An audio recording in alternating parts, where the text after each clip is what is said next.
Hold on one second. Hello, everybody. Let me just silence this.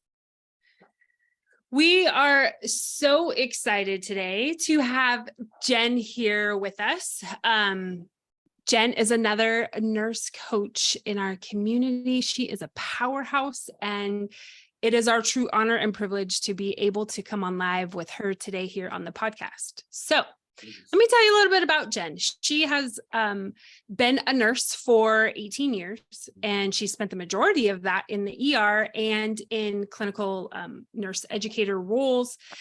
She is a board certified nurse coach since January, which she did graduate the collective back then. And she also graduated the Corporate Nurse Coach Academy just, I guess it's been almost a month ago now. Yeah. It's kind of hard to believe. It's been so fast. Yeah.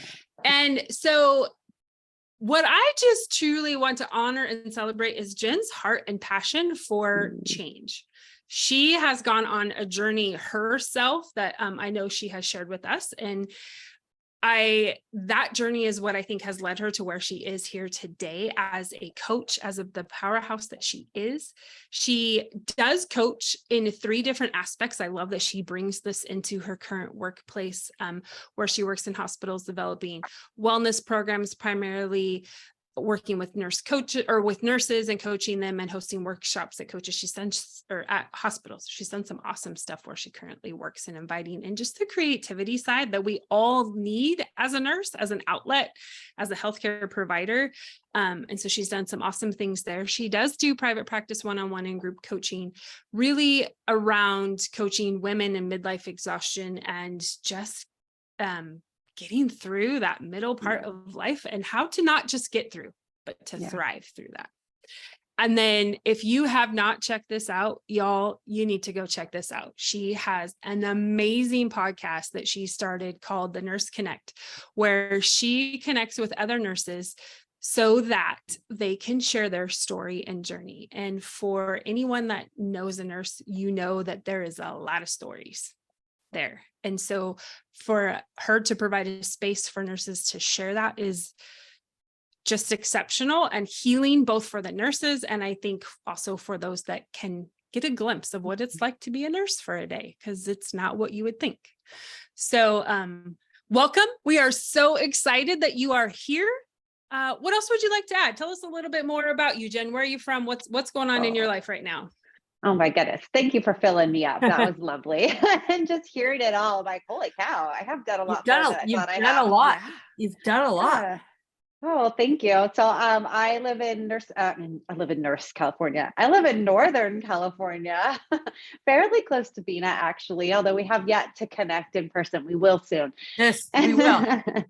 I am married to my husband, Mike. I have a 13-and-a-half-year-old son, Liam, who keeps us very busy with sports and things. So, that, like you said, that midlife period is just so challenging between work and family and aging parents and trying to find our life's purpose and starting businesses and so it's a lot. And I've, like you said, just had a pretty, in hindsight, tremendous transformation over the last year, especially, but really going back 3 to 4 years.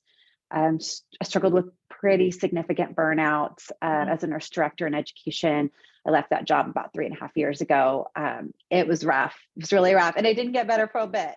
But in hindsight, I'm just super grateful for those experiences because it's led me here. And I just try to remember you have to take the good with the hard. Yeah. And so it's great to look at a place of gratitude rather than resentment and anger and frustration, but actually be grateful for those times, hard times in my life. So yeah, it's so I love that you speak of that, because life is a journey. It's just that. And so that doesn't mean that it's going to be all like mountaintops. We have to go through those valleys, and then we have to climb that mountain again once we hit that valley. And so, but once we do, just like you said, you get to look back and be like, look at this amazing journey I've just got to walk through, and this life that I've got to live. So that's what life is all about. And you help people navigate that beautifully. Yes. So I love that. Thank you. So you kind of answered this, but I want to dive a little bit more into it. What exactly was it that got you, that led you Mhm. into becoming a nurse coach, and where has that taken you to where you are today? Mm. Yes, I think I got to kind of go back a bit. Well, way back. I've always been kind of the oldest child in charge, helping others. Mm. Led me into a profession of nursing where I very quickly fell into nursing education. And there is just in nursing in general, there's a lot of coaching we do, right, with our families, with our patients, right? But in nursing education, that is where I kind of my fire was lit about helping others on their journey, mentoring, teaching, and then coaching was a huge part of that. So I always loved those times when I was just kind of that go-to person. They would come to me, whether they're thinking about a different job or they're having a hard time in the department, or they need to learn a physical skill, or they're not getting along with somebody. I always kind of tended to be that person. And I don't know if it was just because my job was an educator. And so I was kind of that middle ground, not a manager, not a staff nurse. But Mm. I didn't really know about coaching until about 5 years ago when my burnout started in 2017, and I started really doing a personal development journey. And it wasn't until 2019 when I went to my first nursing conference for nurses in business, and I met Pam, and I'm trying to get her on my podcast because she's just a remarkable lady, and she's a nurse who went through a life coaching certification, and so she did a presentation on hitting her own burnout story and hitting the wall, and how coaching kind of helped her heal from that. And I went to her booth afterwards and I was like, I need this. And I was just sobbing. And she had I don't know, a God moment, I think, to take a picture of her and I while I was sobbing at her booth. And I signed up for coaching on the spot with her and worked together with her for about 6 months to a year, kind of intermittently. And she kind of helped me work through what I was experiencing with burnout, and realizing that though I was good at a job, I was good at being a nurse director, I was good at leading people and making change in an organization, I hated being a boss. I hated the Mm. administrative work. I hated 80% of my job was things that I hated. And it was such a hard thing to acknowledge, because I guess it's that just because you're good at something doesn't mean you need to do it.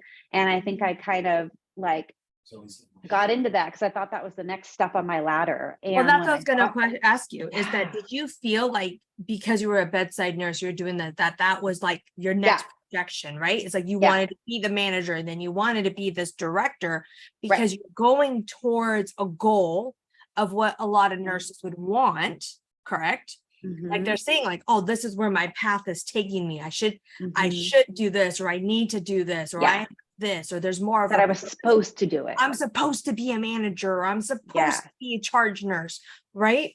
But yeah. not really truly understanding what the role really entails, Mhm, because mhm. I mean, I don't know about you, I can't speak for myself because we're so more focused on the title versus the Yeah, actual job itself. yeah, Did yeah. you kind of feel like something similar in that sense? For Because sure, for sure. But it was devastating to finally admit that, because I yeah, felt like I'd failed, and that and I didn't fail. I made really positive changes. I made really great connections. I really did help that department, but it was sucking my soul dry. And so yeah. Pam really helped me as a coach to help me work through that. And I did actually pitch a organizational wellness position to my CEO at the time. I didn't even know what the heck I was doing, but I just knew that how much it had helped me, and I wanted to help others on their journey. And so that didn't work out. And so I had to make that decision in early 2020. Was I going to stay in a job that was sucking my soul dry, that I was not happy in? Or was I going to just change and hope for the best? And I knew that I couldn't stay there. So I left the job in April 2020, right as COVID was hitting. Mm. And the next job, I got furloughed within 6 weeks, unfortunately, I was going to be a consultant, going to different organizations and kind of helping with process improvement. And so that was really hard because I was furloughed for 4 months in the middle of COVID.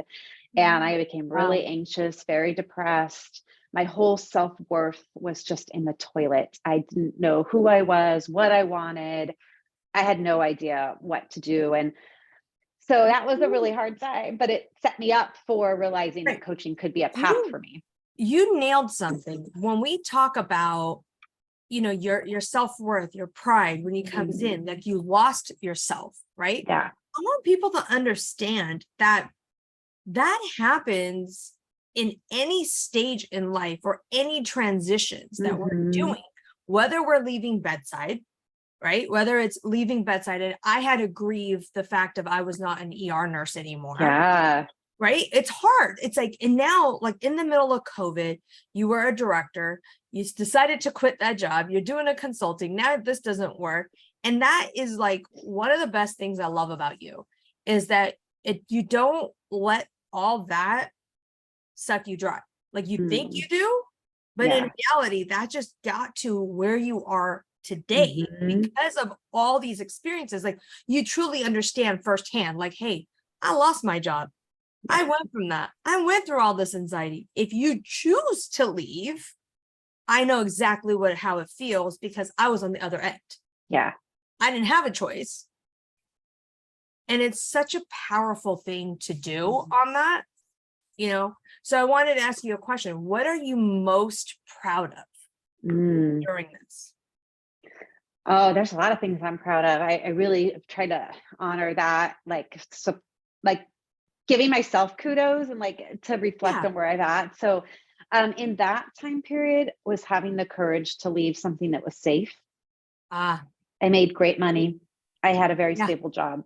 I had loved my employees, yeah. but I wasn't happy. And so as it was hard, it was a lot harder than I was expecting it to be, but I'm so proud of the fact that I didn't settle. I didn't stay in something that I was so unhappy in just because it was safe. Mm, I want to capitalize on something you said, that you didn't settle. yeah. I think that is so important. And I think that so many people in the world, not just nurses, but so many people in the world need to hear that, because I think we get this picture, like you've painted this picture up till now of this trajectory, this path that you were on, which 85% of the world, 90% of the world would agree and say, like, that's where you need to go. Yeah. But in your soul, you were settling because Yeah. you're meant for so much more. Yeah. And when you can realize that settling means that you're sacrificing yourself, but you're also sacrificing what you could be doing with others. Yeah. Yeah. And to take that in and say, okay, this is going to make my life uncomfortable for the next little bit, because like you said, I make good money, but it's not about the money. And I think that's what I hear coming from your story is, yeah, sure, throw good money at me. But if I can't be who I am at the end of the day, what good is that money? So true. Yeah. And so to evaluate that, I'm curious if you're willing to go here, and if not, that's fine. Can you explain that process, that evaluation that led you up to that point to say, like, you knew what you were leaving? Because I think this is pivotal, especially for nurses, because nurses have the opportunity to make really good money. But that also means we have the opportunity to be so miserable in what we're doing. Right. So if you're willing, can you explain your process, how you went from that to leaving? And then ultimately we know where you are now, but you didn't know that when you left. Oh gosh, no. Yeah. So I think, I can understand this better in hindsight, of course. I didn't know what I was doing at the time, but I think initially it was bringing that awareness. And one of my amazing educator mentors, Jody, I had asked her to do a wellness section as part of our skills day and for nurses. And it was the first time we'd ever done anything like this. And I mean, we probably spent 2 hours out of an 8-hour day just focusing on the nurses. And so I sat through every single class and I heard her message, and she shared a lot about Brene Brown and these great self-care techniques. And so I started implementing some of those things. It was little things like getting up when my alarm went off. It was starting to journal. It was starting to move my body more intentionally. I wasn't doing meditation and mindfulness at that time, but that's a huge part of my practice now. But especially when I started journaling, I started seeing all of these themes coming out. I didn't sleep well. Yesterday was a really hard day. I hated having that budget meeting. I hated having that crucial conversation. I don't like feeling this way. And over months, years, probably almost 2 years of this, was little by little starting to realize I don't like this. I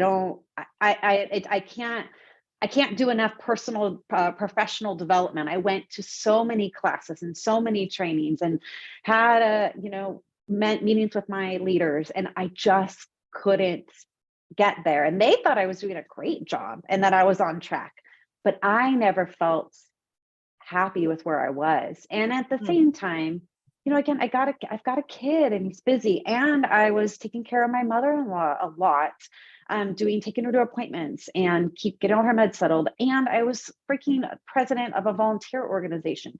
And so I had taken on everything that came across my plate. And so I realized too that I was super overloaded because I had done this to myself. I had taken on everything because I didn't want to tell anybody no. And I wanted to make everybody happy. And I thought if I just did all those things, everything would be fine. And so especially through journaling and then coaching, once I connected with Pam, I started to realize that I don't need to be doing all of these things. And I need to be listening to a little bit more about what I want. And then as hard as that is, because I was so worried about what other people would think, I finally had to start letting go of some of what, not caring what other people think. And that's so hard to do. It is. There's something that I want to capitalize on also that you're saying there is, in hindsight, right? Hindsight's 2020. We can see that. But in the moment, you don't know this. And I think this is important, especially this podcast is going out to nurse coaches, is to know that the little things that we help our clients with, the mindfulness, the journaling, the one task that we give you, like that may not revolutionize your life today. Yeah. But over time. But over time it does. It has this life altering effect. Yeah. Really.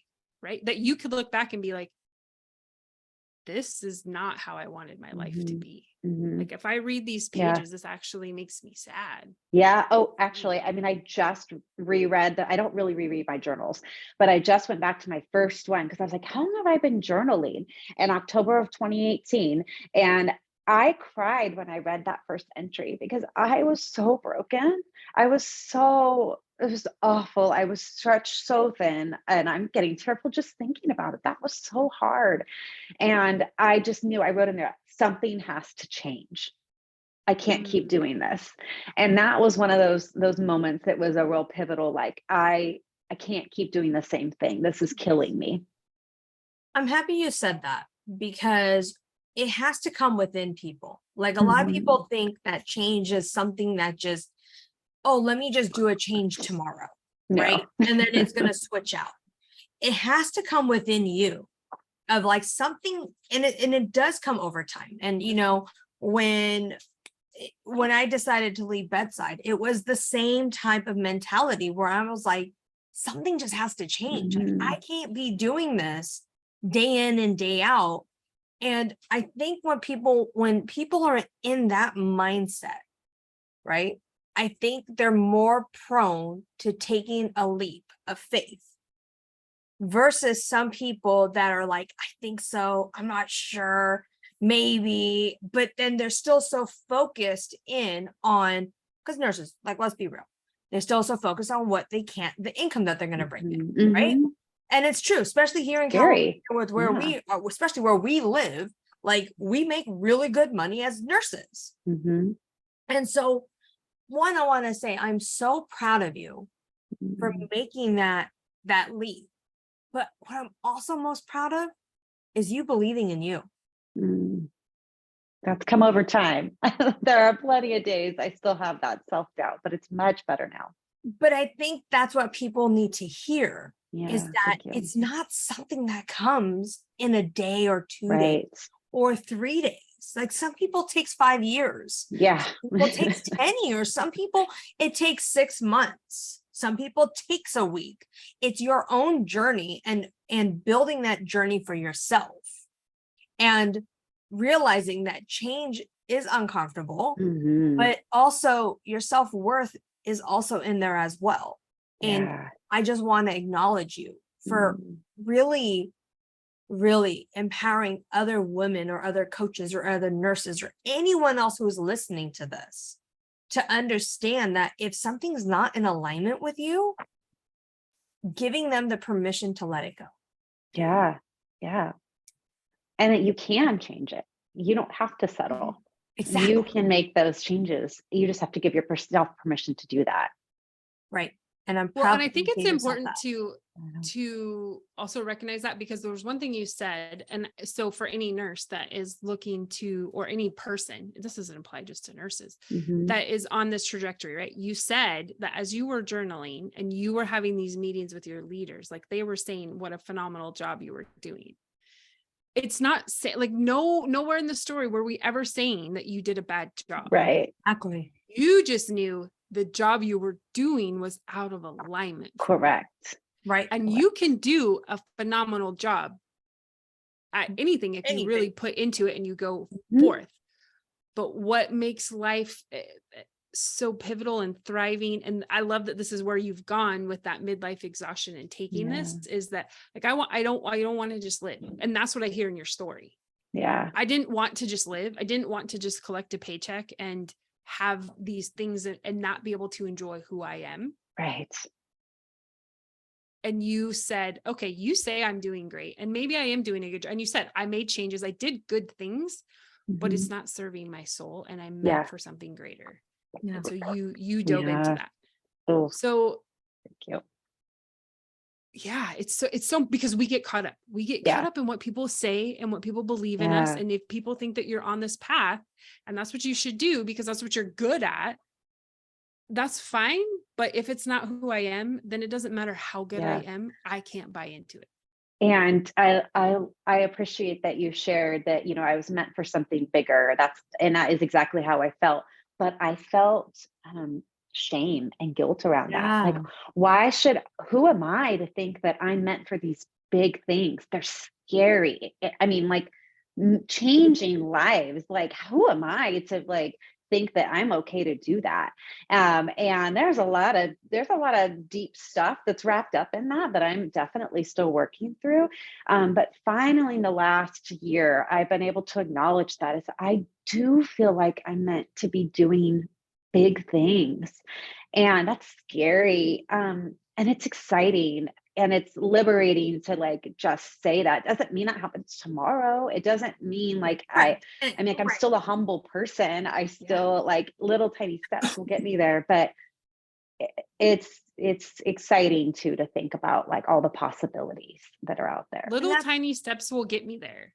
It's the little tiny steps you took in 2018 Yeah, 4 or 5 years ago now. that got you to where you are now. Mhm. And so you are Mhm. right. It is the little steps. I Mhm. always say a 1% change adds up to 365% change in a year. Amazing. If I did nothing other than 1% improvement today in a year, I'm 300 times better. Yeah.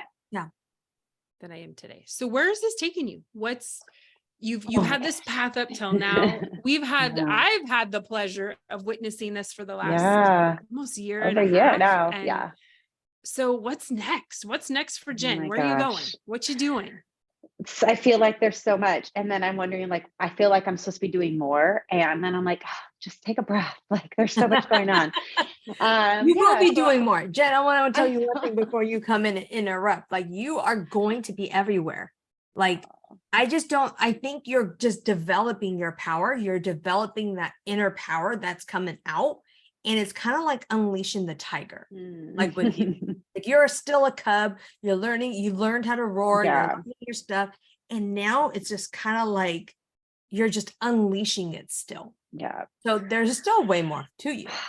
Yeah. And I think more. I'm trying to embrace that is that, you know, we all approach things differently and that's great. I love it. And so just trying to embrace being me and what I bring to the table and how it's different than others. And that's cool. And also that I am multi-passionate. I try to just find a niche and just do one thing. I can't. It's just not in my DNA. Like I want to do different things and impact different types of people. So, like I said, a couple different things. I do still work as an educator pretty much full time. And so I'm really integrating a lot of wellness stuff into that particular hospital, looking to expand that in other areas. I teach at wellness and skills days. I facilitate creativity and fun classes for them, like painting, ornament painting, or blanket making. I've got somebody coming in to do rock painting and beaded earrings, just fun things for the staff. I'm doing nurse coaching in the organization where I'm working in particular with 2 departments that have the highest turnover. And so I'm doing intervention where I meet with those new RNs, not just new to nursing, but new to the organization monthly for their first year to really help with that retention and support. That's been going great. Been doing that about 6 months. And then in my own business, I've got some one-on-ones. I love doing group workshops. I just had one called Me Time. And Me is an acronym to kind of remember mindfulness. And so there's a little bit of play on that. And the first one was around midlife exhaustion. And so I had a fun group participating in that, some really great light bulb moments, definitely things I'll take away. It was awesome to have that group with me there today, or Saturday, excuse me. I'm gonna have another one coming up on September 10th. So I'll get some info out about that. I've got stop and talk more about this Sure. time exhaustion, because I missed it. I wasn't able to join, which I really wanted to join. Just back to school week is just it was just bad timing on my end. I heard that from many people. So I really want to dive into this a little more, because I think this is going to resonate with so many people, because majority of us are probably in our midtime exhaustion, like that are within, the ages of 35 to 60, like we're in our midlife exhaustion. Yeah. And there is no real support out there besides this one thing that you were talking about. And I really want to give you a chance to really explain what this is, because thanks. Yeah. Yeah. So, I've not really seen this term out there, but it's a feeling. Yes. Most of us in this phase of our life are, like, again, dealing with work and kids and businesses and aging parents and all the things, right? So there's the societal expectations, cultural expectations, right? We not only do we have to do all the things, but we have to keep the house clean and dinner on the table. And it is impossible to do that all well. And so when we're trying to do that, that exhaustion is how I describe it. You might describe it as being overwhelmed or not having the emotional reserves, super reactive. Maybe you're yelling at your kids a lot. Maybe you're, never have time to do self-care. There's a lot of things how we could use to describe it. But midlife exhaustion is kind of the term I came up with. But with a mindful approach, so trying to carve out those moments in time during your day. They don't have to be long, drawn out meditations, in a quiet space. It could be 1 to 2 minutes of taking some nice deep breaths.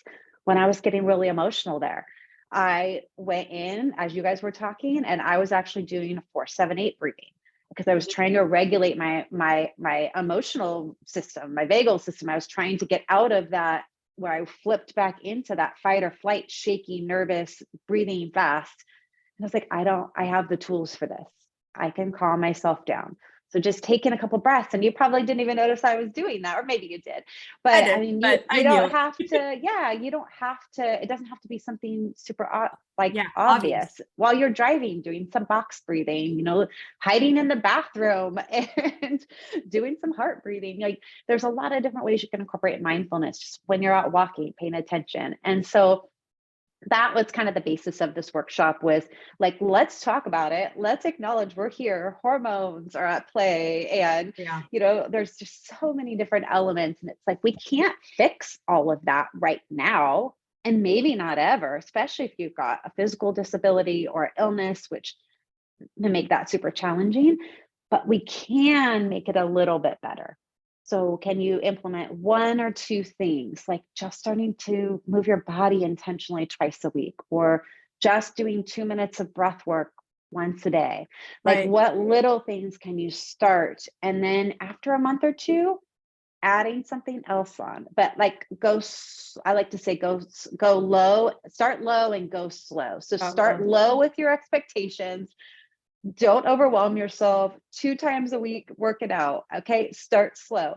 Or start low, and then also slow with just what you're starting. So just do like one habit building at a time, because otherwise we get overwhelmed and then we quit, and then we get frustrated because we quit. Right. And then we fall off the wagon completely. So just, little things really can make a difference over time. It's so relatable in so many ways, because you're right. You nailed it. It's like when we're in this moment, dropping the kids off, starting a business or being in a business, right? Yeah. Then the laundry gets up, the prepping for school. Like, girl, I get it. I'm in there. Yeah. I'm sick of it at the moment. Yeah. And it's a very, like, it's such a good reminder for everybody, Mhm. right? Like, of knowing, like, this is what I need. This is what I'm doing. And how do you help regulate that, so when you are with your kids, you don't, because I'm a victim of this myself, right? Yeah. I do yell at my kids, I'll do things, or Yeah. now soccer practice is going through, something else is happening. Like, it's only going to get busier as they get older, right? And this is just such a heartfelt thing for my own self, that this is just, we want to be able to help other people out through that. Yeah. And I'm so excited that you are going to be doing this, because it's just one thing at a time. It is. And we have to be intentional about it. Like, the stuff doesn't just magically happen. You have to plan for it. And that doesn't feel super organic, but it will after time. But you have to make time to care for yourself, because if we're not filling up ourselves first, we cannot give freely and lovingly to others. Right. And we know that. But actually putting it into practice is super challenging. So just start slow and start low with your expectations. One thing at a time. I like that. I like that. Start slow and low. I love it. Thank you. Where can people find you, Jen? Yeah, I'm a little bit of everywhere. I'm on Facebook under Jen Mall, and Instagram as well. I probably spend most of my time on Facebook. I'm on LinkedIn under Jennifer Mall. You can find me there. And then my podcast, I'm always looking for nurse guests. So if you're interested, please reach out. I'd love to share your story. I am on YouTube at Mall Wellness Co. Mall Wellness Company is my business organization. And then I'm on Spotify and Apple as well, podcasts. You want to tell people quickly what is your podcast is on? Because this also So it's also sharing lights me up. nurses' stories of to kind of for hope, inspiration, healing. I'd say probably more than half of the nurses I've chatted with have shared their own personal burnout experience. A lot of nurse coaches on there, a lot of regular nurses. I don't want it to be just one way or another, but I also am not going to restrict it. Whoever wants to come and share their story, I'm welcoming you on. Like, it's so important for us to be heard, because that's part of our journey. It's part of healing, and not everybody's drawn to that, but there is so much power in sharing your personal story. And it absolutely empowers others as well to do the same and feel safe sharing their own story. So that's a Nurse Connect podcast. And I've got 16 episodes out. I release them every Tuesday. You have quite a bit out. I've been following you. They've been out, and I've been listening to them. And each one, you're so dead on, because each one empowers me more and more. Yeah, and they're just different. Like everybody's so different. And the thing is, it's something to look forward to, because you don't know what you're going to get. Yeah, like, I don't know what's going to come out. Like, and they're really inspiring, because even through COVID, a lot of the conversation was through COVID. And I just want people to understand, like, it's okay to talk about it. Mm-hmm. I think a lot of nurses, they feel like, oh, let's just not talk about it. Though comes in, or whatever the situation. Oh, COVID's now over. Like, let's not talk about it. It's not over. But you know what I mean? Like, that part was thing, like, just comes in. But I think what people like really need to understand is that there's some serious trauma behind that. Mm-hmm. And it's only until someone hears it, like on a story or a platform like this. Oh, it's not just me. And it's not just me, or it's not just Amanda. And it's so empowering, because you're just like, whoa, happened to you too? Yeah. Or it's like, or other viewers who are not a nurse. I highly encourage everyone who's not even a nurse to hear this, Thank because you. then it just gives you that different perspective of like, that's what you guys were doing. Mhm. That's what happened. Because they don't want to hear it because it's out of sight, out of mind. Yeah. Yeah. So it's So just, it's it's so exciting. powerful. Exciting Yeah. stuff. Well, it has been a true pleasure to have you here today, Jen. And look her up, Nurse Connect, for her podcast, Jen Mall, on Facebook and LinkedIn. And reach out to her if you resonate Please. with anything that she was talking about today and that midlife exhaustion. Reach out to her. She would be happy to connect with you. And we look forward to more coming out from you. All of us are watching your podcast and listening to it. So again, so excited. And thank you. Thank you. Thank you. It has been a pleasure to interview you today and to have you here to share your passion, your journey that I think will resonate with so many to come. So thank you, Jen. Thank you both. Appreciate it.